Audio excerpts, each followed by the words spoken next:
Hi, and welcome to this Microsoft and BIMA webinar. Thank you for joining. Today's session is going to be about productising as your new revenue stream. I'm Ingrid Olmersdahl. I'm part of the team at Microsoft that works with our agency partners. In my role at Microsoft, I'm fortunate enough to work with some fantastic agency partners and really see some of them grapple with the transformation from traditional services to augmenting their services with products and IP. Previous to my role at Microsoft, I actually worked in agency new business roles and saw firsthand some of the reasons why productising is critical but extremely hard to get right. Thankfully, I'm joined by a team of experts who you'll hear from today, who will talk about tackling these challenges, some of the success that they've achieved in terms of moving towards a productised approach, and leave you with some key takeaways that you can get started with today. At Microsoft, we think about transformation through the notion of what a modern partner looks like. Based on research from the IDC, we see that partners need to focus on these three areas. Some of the success that they've achieved in terms of moving towards a productised approach, and leave you with some key takeaways that you can get started with today. Sorry, I'm just getting... At Microsoft, we think about transformation.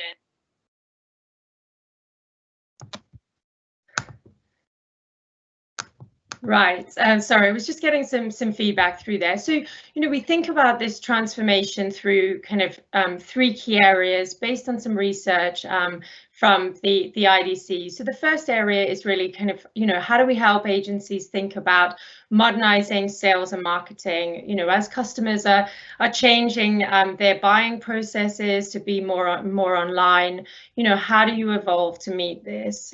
Also optimizing business operations, one of the most critical elements of running a profitable business, as I'm sure you know, is to create efficiency and scale. And, we really encourage our partners to think about how you can optimize your business through people, process, tools, and technology. And thirdly, and most importantly, it's, around differentiation. So, how do you differentiate to stand out in a competitive marketplace? I am sure that my guest today and, the audience will know that this is absolutely key. And when we think about this differentiation, it's targeting verticals or industries. It's also around establishing a technology specialism and, importantly, building products and IP. The IP piece is not easy, and it's often a struggle to think about, what does this mean for your business model? How do you go to market? But also, what projects do you identify to be able to productize? Thankfully, in most cases, the business case is clear, whether it's cost reduction, creating recurring revenue or increased margins, or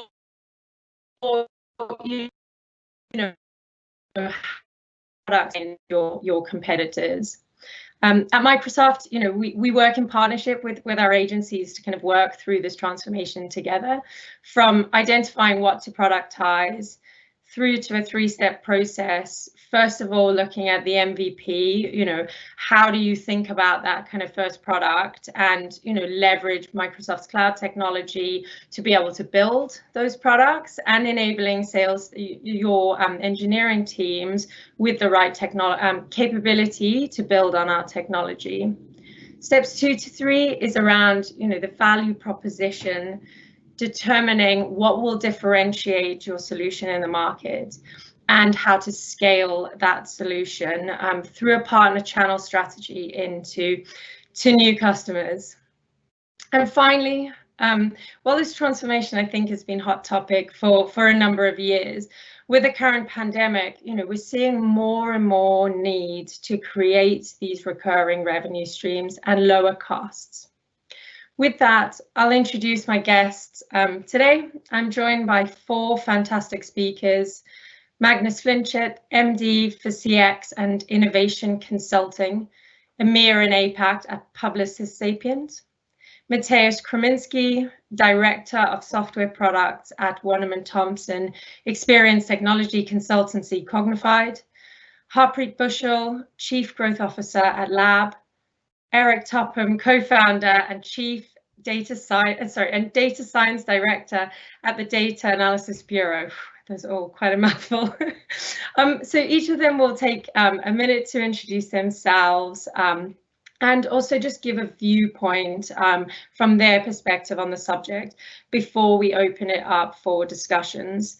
If you have any questions at any point through the session, feel free to direct them either directly to one of the speakers or, or to everybody, and we'll try and either answer them during the session or follow up afterwards. Magnus, would you mind kicking us off? Make sure I'm coming off mute. No problems, Ingrid. Hello, everyone. I hope everyone is well. I'm Magnus. I am based currently in Farnham in this self-isolation period that we're living through. I'm perfect for it because I'm actually from the Shetland Islands originally. As Ingrid went through, I work for Publicis Sapient. I head up CX and innovation consulting for them. I've just two opening things to really talk about. One is the observation around a new revenue stream, why productization is that sort of new revenue stream. The second thing is just quickly and very briefly just around, what do you need to do to get there? So if we talk about the first thing, the new revenue stream, I think the problem at the moment is like the service or kind of agency model it's mainly predicated on a traditional labor arbitrage model, where the more hours you can charge, the better. There's an element of that creates, incentive misalignment with the clients who what they care about is not input but outcomes. So what's good about productization, it moves you away from that model and aligns you better to the client outcomes. You're typically, when you think about product, you're productizing different things, the expertise, so things like benchmarks that you can bring for a client. You might be productizing your methods and approaches like accelerators, and it might, or obviously the third thing might be software. And it's about creating repeatable solutions to client problems. And because they're repeatable, you can actually be more aligned to outcomes in terms of what you're doing, and therefore you can align your charging model to outcomes as well. So that's the kind of why it's an interesting space. Two quick things briefly for me in terms of how do you do it, which is one is the steering system. How do you become a product organization? So how do you move your agency from traditional model to a product organization? At Sapient, we've moved from an agency model where traditional client services, functional structures and a P&L built around countries to what Ingrid was talking about in her opening, to actually we're industry aligned now, because digital transformation means you've got to be more specialist and create specialist products that solve problems. And so we've reorientated around that in terms of creating a product organization in our business and a mindset from scope, time and price to which is a project mindset to a product mindset of how can I help go faster around speed, quality and delivering value. And so that's key. And the last thing is we've looked at and looked at how we productized all of our assets within our business. So where can we find repeatable things that we continually go to clients which deliver better outcomes, align our pricing to it, and then work with partners to do that, because we're going to see acceleration in cloud, and it's actually about partnering as part of those ecosystems and looking at how you can build things and where you operate and create IP within that to add to the value for clients. So that's my opening gambit for the conversation. Great, thanks, Magnus. Mateusz, do you want to take you through your introduction, please? Surely. I hope my mic is now on and I will not experience any more technical troubles than I had so far. Excuse me if they happen. So hello everyone, my name is Mateusz Kaminski, and just as Ingrid introduced me, I'm the Director of Software Products in Cognified. which is part of Wunderman Thompson, which is again part of WPP, leading marketing agency. So Cognified's role in that place is pretty unique, and I'm saying that only for you to understand my perspective, because we're a technology company and the creative world of art and agencies that create this look and feel and experience for the customers. My background is very much technical. I'm coming from software engineering side of the business, so I've been actually a coder at some point. So I've been through the career of product development, ownership, management, and now I'm actually leading the department that is responsible for generally speaking software products. And what I'm actually really enjoying is to watch how the business model of Cognified changes. So historically, it's been very much service-oriented company. So we are working with enterprise customers, so quite large programs of work, and you can imagine that of course there are some pre-built blocks introduced for such engagements, but in majority all of that is very much bespoke. And in the last 2-3 years, I have experienced not only our company willing to productize and create some repeatable products that could be introduced for the client engagements to increase the value, reduce costs, like all the obvious benefits of product management, but also customers are asking us to work in the product management mindset more and more and more. And this is very new because, again, historically we've seen customers just ordering some solutions and companies delivering them. Now the market expects the delivery model to be much more in a partnership mantra. So to work together with customer and for both benefits, for the provider, for the supplier, and for the actual recipient of the solution to benefit from that engagement. And that's why I think that internal and external benefit management is extremely important. So it's no longer a good business to just earn money on it and just get a high revenue. Or the companies of today need to think in their long-term strategies so that they approach the business that's actually also creating the long-term benefit on their side. That is very much difficult. And if you think about the ways of working, methodologies, and generally thinking this mindset, just as Marcus mentioned, and I will be willing to dig deeper in this conversation to understand what's actually so much different in the project development and product development, and why should we think much more in the latter one.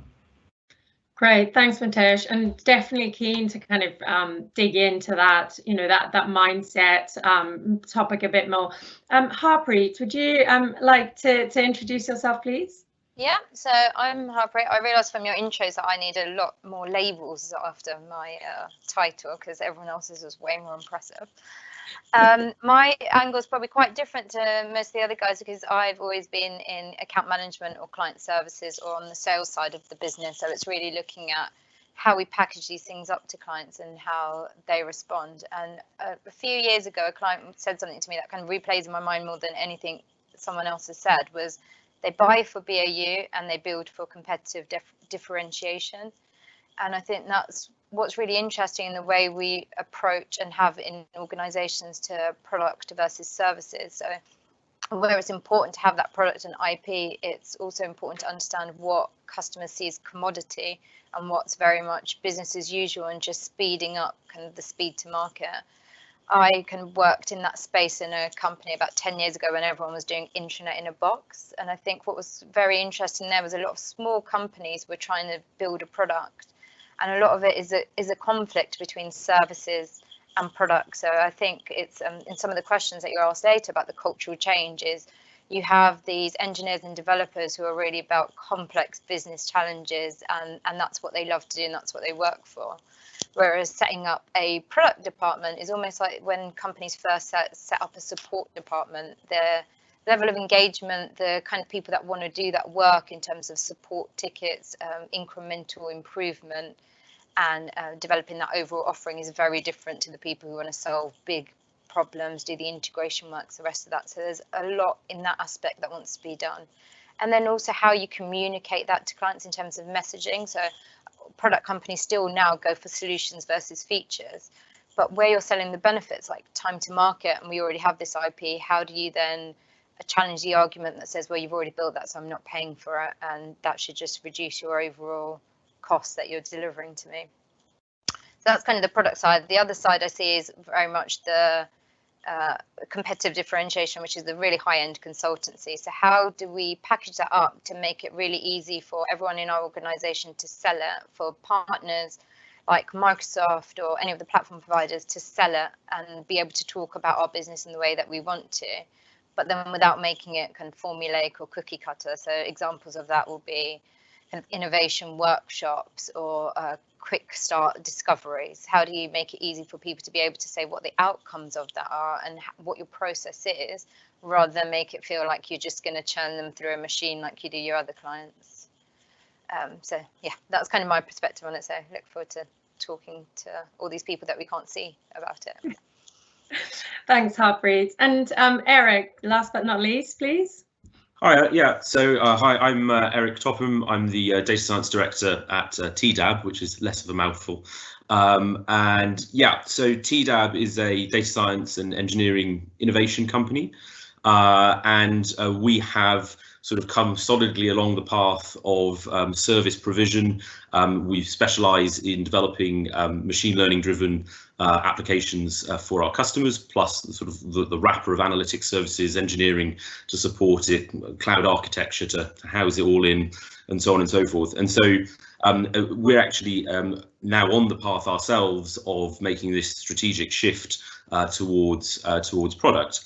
And I think that the angle that's interesting that the world of sort of data science and sort of machine learning development brings is that it is itself not a particularly formulaic methodology. And so some of the challenge that we've had is precisely this idea of how do we present the process that we use to develop these solutions for our customers in an understandable, tangible and relatable manner that you can sort of repeat, but while providing yourself with the sufficient level of flexibility that you need to be developing these solutions. I think the other thing that's interesting is that while we say that we have been sort of solidly on the path of service provision to our customers, in reality, because what we do is a lot of new technology projects, we're actually often building new products or contributing to new products on behalf of our customer. And so, in fact, while we talk about being service providing, in a sense, we have always been product builders, but just not always for ourselves, which has then led us to an interesting angle on the whole idea of how do you get yourself into product, which is that we found ourselves not so much developing products of our own to independently to go and sell, but rather viewing our whole commercial process as one that doesn't result in an invoice and a sticker and a job well done for your service project, but in fact where we look at the opportunity to embed ourselves with the customer as a partner and contribute a share of the IP in return for some commercial benefit back, where in fact the outcome of all of this for us is ownership of IP, recurring revenue from a product, rather than simply our fixed fee invoice at the end of a project. And so there are some particular challenges around IP and algorithms that are new, that are not the same as the way things have been with traditional software development. And I think that's both a challenge that we're going through at the moment that I'd be very happy to talk to people about and share ideas on, and one that I'm sure is going to be more of a problem for other agencies as they start to adopt some of these this area of emerging technology. So I think that's kind of the angle that that sort of I bring to this conversation. Yeah, thanks. Great. Thanks all for the introduction.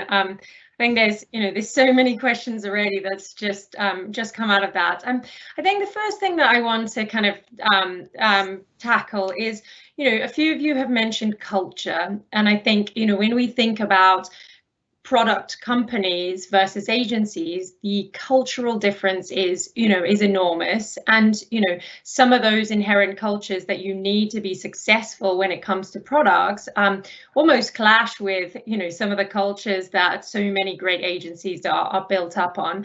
Harpreet, I think I'll direct this to you first. So, when you think about your sales organization and, the sorts of people and culture that you need to create in order to allow people to, sell products, as well as, retain and kind of sell the, the big services contracts that you're also wanting, wanting to sell. Can you just talk me through kind of, some of the challenges, some of the learnings that you've had around, supporting your sales teams with this change?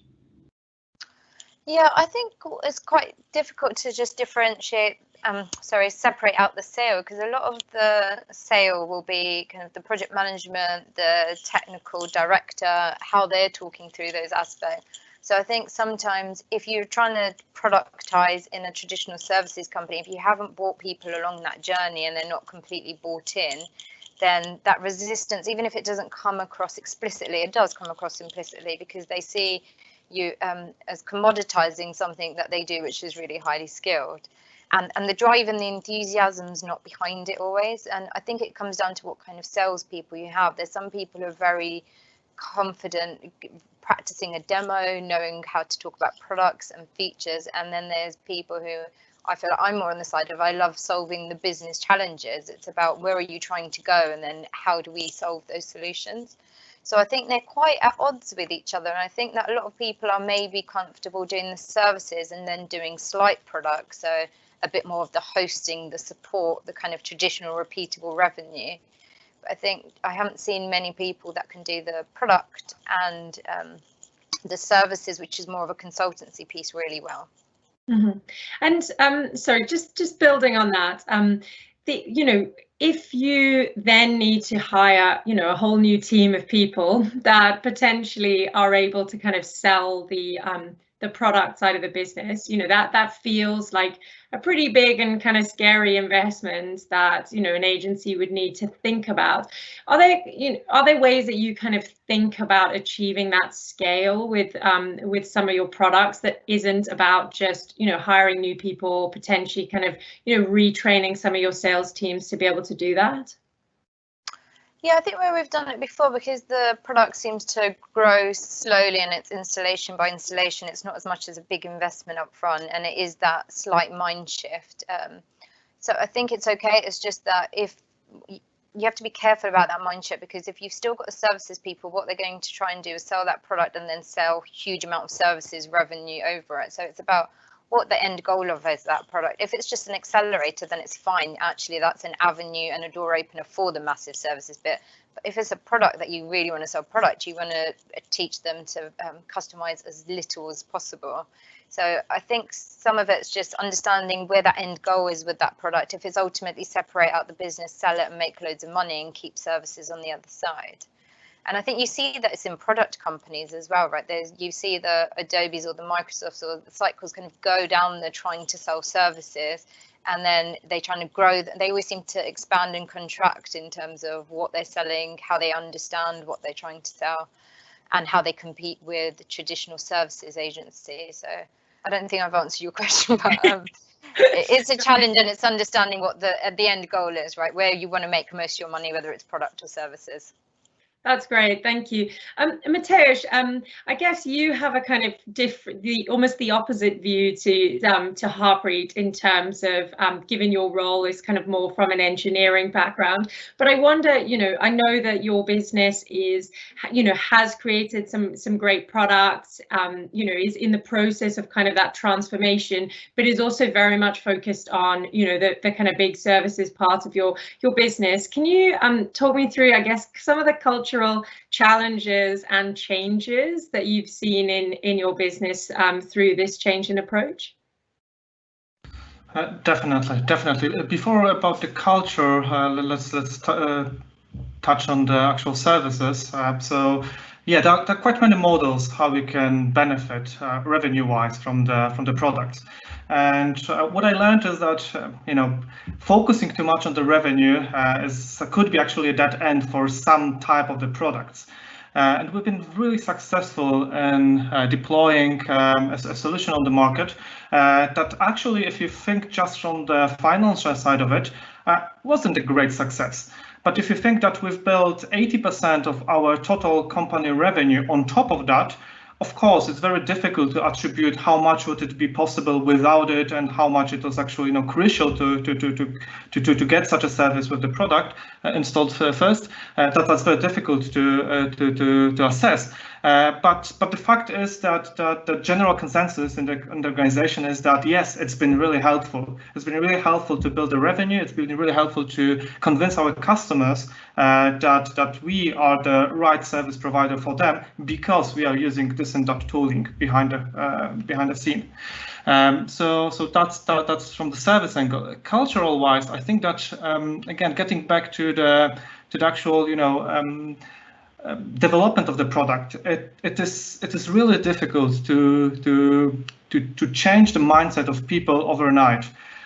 People that are being given tasks, and however bad this sounds, even in the creative world, we operate still on the assignments, on the requests, on the quite deliberate acceptance criteria that are then to be engineered. And in the product engineering world, there are no longer such strict product requirements, because what you're building for your own, and you will be then eating your own dog food, right? So you need to think wiser than the one who actually dropped you the requirements. And embedding such a mindset in people's mind is a project on its own. It's a huge cultural shift, and we've been building our department for years already, and I'm maybe not proud, but it's actually, I mean, I will be very open to admit that we have not yet succeeded, right? There are still gaps to be filled. Not to say about the rest of the organization which still works in the service-oriented mode. So cultural change in the mindset of engineers, in the mindset of the software development company is really difficult. Great, thanks, Mateusz. Magnus, I guess I'll come over to you. There, your introduction, was so interesting to kind of hear about some of the changes that Publicis Sapient have undergone. And I guess, one of the questions that I wanted to ask you is, how do you find those, those things that you want to productize? We see a lot of businesses kind of make the decision, we want to productize because we maybe believe it's the right thing to do. But they may not go about it the right way in terms of picking those areas to productize. I wondered if you could kind of touch on how you've approached this within your business. You're on mute. We have to have one. I'm classic. I'm the worst guy for that, so sorry. No, so how do you start? I think the worst thing you can do is think, I want to start, what product should I come up with, and you like a solution looking for a problem.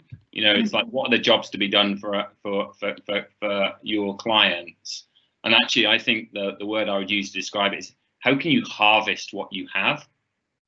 So I think it lands back to what Harpreet was a little bit talking about, which is sometimes you might look at the services that you're already creating for clients, where you are creating specialist expertise. And often what we do is, in an agency environment, is we move from problem to problem, and we don't go about thinking, where is the value and the repeatable value in it? And I think it's looking and harvesting your across your specialist areas, and thinking, well, where are things that I can create this different, where can I create product out of it? Is it out of the expertise? The fact that in retail banking, I know everything about onboarding a customer, and I can create benchmarks which will allow a client to make huge steps forward. So I'm creating like expertise as a product, or I've created, again, just to go back to Harpreet again, of like an accelerator. So I've got an approach which I can now do. Or is it,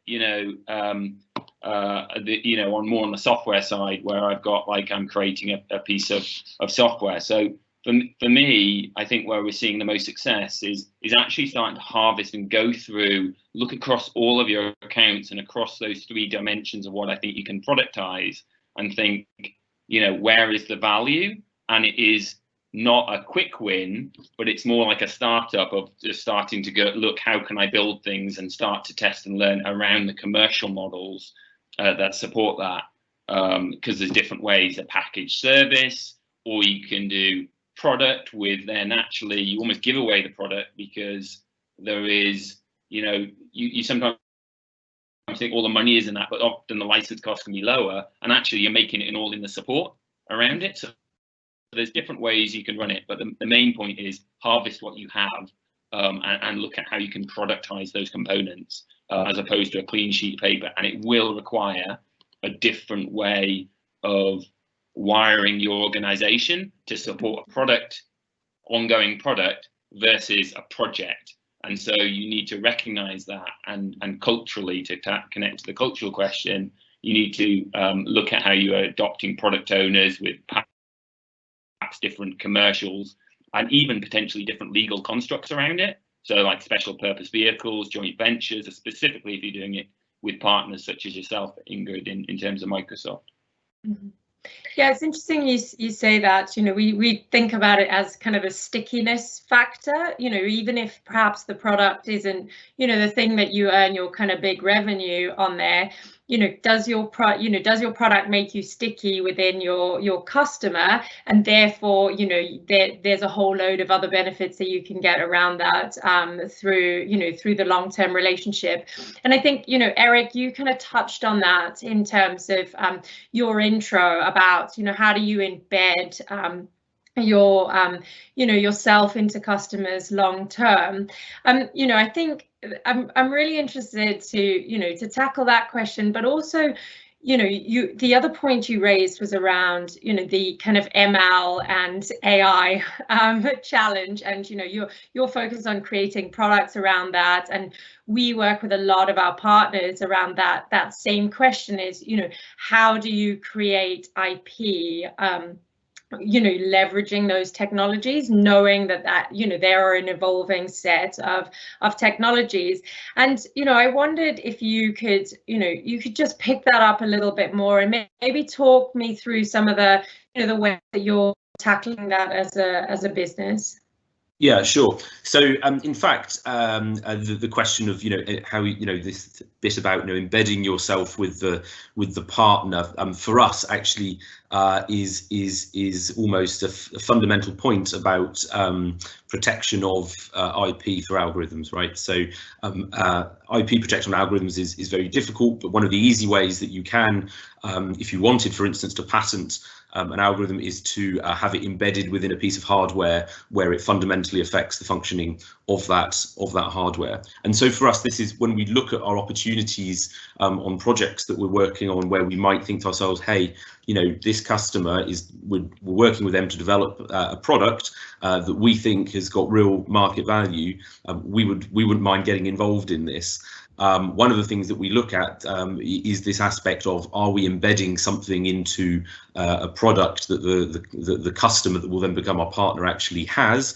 Will that afford some IP protection to our contribution to it? And the other thing that's really important is that, you know, we're fundamentally a bunch of techie people. We've got some quite good salespeople, but ultimately what we also look for is where the partner already has that route to market, that the channel exists. We don't have to actually contribute that much in that space. So there's a real path of least resistance for us in terms of maximizing our value return from our technical contribution. So in terms of what we look for, I think in terms of opportunity, for us, that's really important. It's, does the partner have a clear route to market? Does what we're embedding our share of the technology into afford some better level of IP protection. And if those two things are true, then we suddenly get really quite interested in sort of getting involved in a different way.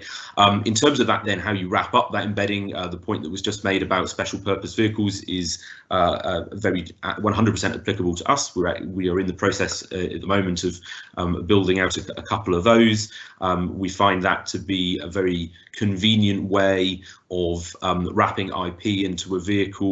That vehicle may effectively be a shell to begin with. We can effectively act as an incubator for the vehicle. We understand that if we want to sell that vehicle later, it probably needs to come with its own staffing in terms of the data science team, the engineering, sales, product owners, so on and so forth. But we can start as a shell. We can contract between the two. We can deliver the service from TDAB to the special purpose vehicle, put the IP into it, and fund it and build it out. And of course, the point being that our partners that are involved can be involved in that special purpose vehicle, and we've got room to bring other people in as well. And that vehicle doesn't have to sort of sit kind of as a satellite completely alien to you. The ones that we have at the moment are sort of effectively wrapped up in under central TDAB. They don't look like they're anything different from TDAB, but we do have that option if we wanted to if that was how we were going to realize our value from it, to sell it off. Otherwise it just contributes through its contracting services, cross-charging between the two entities. So yeah, I think that's really what we look for and how we try and set ourselves up with our partners. I think there are some real challenges that we're all still, so I don't have all of the answers around IP, algorithmic, intellectual property.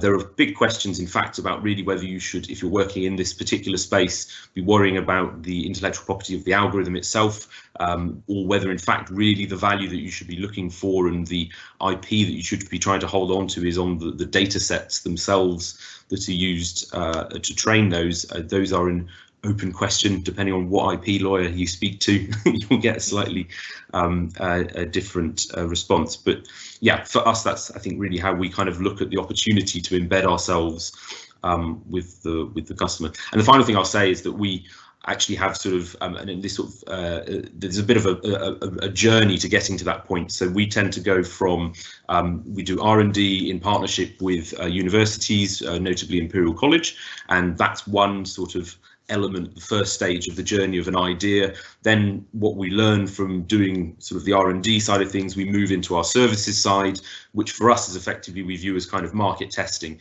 We look at the ideas for solutions that we have to problems that we know about in the service side. We try those solutions out with the customers. If people bite and they're interested in it, then we start to think to ourselves, is this something that we can turn into a product? If we have 1, 2, 3, and definitely if there's 4 cases of effectively the same problem being solved, and then we start to look for the right partner to then take that forwards into the product side and embed ourselves with them. Yeah. Great, thanks for that. So I guess kind of switching the subject a little bit, I'm keen to talk about one of the big objections that I've seen from agency leaders over the years is putting billable resources onto working on products and IP. And sometimes getting those people onto the project is one thing, but certainly keeping them there when new client works comes in, or big pitches come in. Mateusz, I guess I'll direct this to you because I'm sure that this is a challenge you guys have seen. How do you tackle that, and what sort of timescales do you kind of recommend to an agency to say, give us a team for X number of months to work on this piece of IP, and you'll start to see ROI from it? Sure, I'm laughing because that's a very typical problem of mine. The way we've been solving it, we are solving it is by a very strict ring fencing. These people are just not available for the other work, period. And there's no discussion about that. And actually, this works very well. So there was just, one. I mean, it's always easier to respond to such a request if for move some of your crew to a billable project. If you, as a product manager, as a leader of that department, are also getting some benefits out of such an engagement. So yeah, I mean, clearly things happened, and obviously not always you're able to really ring fence people, but at least this scares some people and makes it as the last resort option. In terms of the ROI and in terms of the proving the value, my position is very comfortable, and I got a lot of trust in the organization to have the team secured as a volume of people that just do good stuff rather than being scheduled for specific projects. And this works much better because you don't spend too much time on the planning, pitching, and proving phases, but rather to just focus on the right delivery. And if the outcomes are there, then basically there are no complaints. Obviously, this also creates ends up in a lack of the commitment, or let's say contract, between yourself and the board who provides you the manpower. But again, as long as the trust is between these two parties, as long as there is an good communication in between them, I think this can just work well. And yeah, I'm experiencing this in a good shape. Right, thanks, Mateusz. Magnus, have you seen this play out in your business? Kind of, any additional thoughts on that? I think I might, Ingrid, be a little bit repetitive in my answer, I guess, which is I'm definitely seeing, we are trying to, bring forward the time to cash, like seeing a return, because it's like around proving. So like, obviously, for the agency people on the phone, actually that harvesting comment I made before, going and trying to prove it early and frequently to make sure you've got the right, product client fit, and getting that feedback is really key. But as you make the pivot towards realizing that maybe you're moving from a service to going to manage this more like a product, your productization. I think there's a key thing in this debate, though. You keep on talking about IP, and there's a difference between IP and a product mindset and productization. There are many things that you can take productization to. There's just something perhaps for us, if we have time in this, to pick up. But I guess once you've identified the kind of the IP, start managing it like a product, and that is going to take senior buy-in. What we've already just said, it's going to take a different commercial model, which you've touched upon some of those things already, and it may even, to the comment from Eric, and he was building on mine around, different ways of treating it in terms of within, a legal entity, and in terms of like when you're going to receive a return. My job, or where I see the success, is proving it with a client, with a space first, so there's belief in it, because getting belief, it soon gets killed if you're like, well, believe me, it's coming, the return is coming. And so getting a client and then switching the model and asking for further investment with that is where I see much more success, because you got to be in it for the long term. Because you're going to be providing support to these things. So you've got to build the belief with a senior team that the returns are there, and it can result for us in like better outcomes for the client. Right, thanks. So, you picked up on a great point there, Magnus, about, getting to a client, and getting into those clients as quickly as you can. One of the challenges we see as well is kind of, how you then retain that IP as your own, and productize that and take it out to more customers. That's often kind of a challenge that we see when working through this with our agency partners. Eric, I wonder if you could kind of pick that up and talk through kind of your perspective on it. Yeah, absolutely. So in fact, one of the very early on, we identified a potential problem for ourselves that we could be in a situation where, from an IP perspective, where we develop a solution for a customer, we use a certain, say, algorithm for it.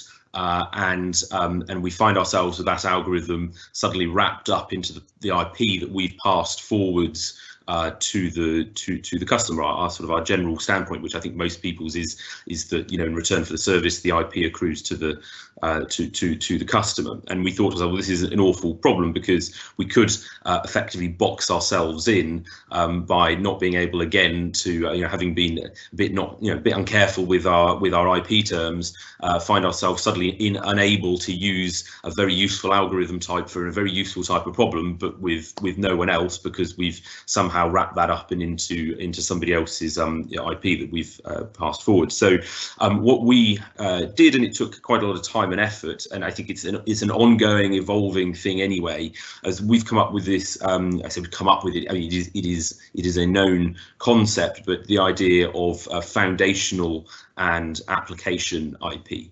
And so this is a bit different from background and forward IP. So the idea is that application IP is the IP that we transfer to the customer as part of the project. And that IP is the very specific combination of the building blocks that happen to be used to build that one very specific solution. So if I'm in can manufacturing, for instance, then I might use a recurrent neural net to do time to event prediction, but it's the combination of that recurrent neural net with that particular type of data used very specifically for can manufacturing on a very specific can manufacturing machine with a very specific set of back-end technologies, that is what is passed forward to the customer. So this means that I can't turn around and build exactly the same thing for their competitor, and they're happy with that. But what the foundational IP is about is that this is IP that accrues to us on the individual building blocks. So we retain IP on those, which gives us the freedom to recombine these building blocks in slightly different ways, where perhaps I want to do time to event prediction, but in another setting, I can effectively reuse the same building blocks as long as I'm not producing exactly the same IP in terms of the solution that I've developed for my customer. So that's kind of the legal way that we've dealt with that particular issue. Yeah. Great, thanks for that. And I guess kind of building on that, to Harpreet, you know, once we've secured that IP for your business, and you know, you're able to kind of turn that into a product. Can you kind of talk a bit about, you know, how you approach the cost and pricing model around these products, because it's, you know, certainly a big shift into you know, away from those agency kind of services, project-based approach that you'd normally take. This is a minefield of a question. So I think it comes back to the point I was making earlier. It's about what your ultimate business model is and what the end result is. So some of it, if you're still looking at services, when we did the kind of internet in a box in one of my old companies like 10 years ago, we looked at very different pricing models. So did we want to go freemium? Did we want to have that implemented to create that stickiness? And it was about the long-term services, the customization and the ongoing support. Or it's like, do you want a SaaS type model? Do you want small repeatable revenue coming in all the time? So really, I think a lot of it comes down to the business model and then the pricing to achieve that outcome. So is the end goal selling it and getting the IP recognized by one of the platform partners that you've built that IP on, say? And then that then drives the behaviors on how that product is built, how it's maintained, how you sell it to people. So I think it's keeping the end goal in mind and then creating the pricing strategy to achieve that. Great, thanks. And Magnus, you talked about, you know, getting that first customer as quickly as you can. Kind of tied to that pricing and cost question, you know, how would you approach that, you know, that conversation with your kind of early customer and structure some of the, you know, the conversation around cost and pricing? How would I structure the what around So, you know, if you've kind of got your IP, you're thinking about, you know, building a product, but you've got that first customer that you want to really build out that, you know, that kind of proof of concept around your product. When, you know, when you approach that customer, what sort of conversations are you having around, you know, cost and pricing of that kind of early product? To be honest, I'm probably more going in around the issue we're solving for, in terms of as opposed to my entry point being it's the job to be done and actually explaining why there might be an opportunity to benefit from building out something that might have, you know, product attributes here. So there's like something that we're working on at the moment, for example, where we are going into large enterprises because we're seeing a fundamental problem that they are facing around speed to innovate within their own organizations. And so actually one of the things is working within the ecosystem of this particular industry and thinking, actually, some of these things I don't need to protect. You don't actually want that IP. You need to actually these industries are figuring out where in the value chain do I need to be distinctive and to create my own unique secret sauce. And other things, actually, the benefit of productization sometimes is to benefit from everyone else's investment in that particular area. And so there might be a conversation saying, look, we're going to create this. You're going to have a lower actual cost to deliver this because it's going to be, you're going to be sharing the benefit across. We're building this out as part of the ecosystem, and in fact, some of your competitors are going to be leveraging the same thing, but you're going to be benefiting from that model. So there's totally different ways to come at it, and again, you know, referencing some of the other panel here, it really depends on what the problem is you're trying to solve and what the ultimate commercial model that you want to drive for your business. For us, it's more of a mindset of productization to get to better outcomes. That's what we're trying to do. We're not necessarily, and obviously by doing that, we can align our commercial model to that as well. And we're less focused on necessarily owning the IP, and maybe it's open source, and we've got the support and the service that we're pushing. So there's many different ways you might approach that, but it's all about the issue and whether it makes sense. Great, thanks. So we're coming up to time, unfortunately. These things always seem to go by so quickly. I guess just quickly before I hand over to Holly Hall, BIMA's MD, to just close up the session, could each one of you give, you know, one takeaway that, you know, if you were talking to an agency leader listening today, for them to kind of get started with this today. Harpreet, I'll start with you. I think the big thing that I've heard from everyone is very much the culture change, so understanding what you're trying to achieve and who those right people are. So I think sometimes there's something in separating out the product teams and the services team and creating actually that healthy dynamic of challenging from each side. So very much having the end goal in mind in terms of the product, but also then having the clients in mind. And going back to what Eric said, is like treating it very differently, like that, like you would R&D. So give people the time, the space and the freedom to really think about what they're doing, invest in it, and be ring fenced away from the services and the client development. Great, thanks. And Eric?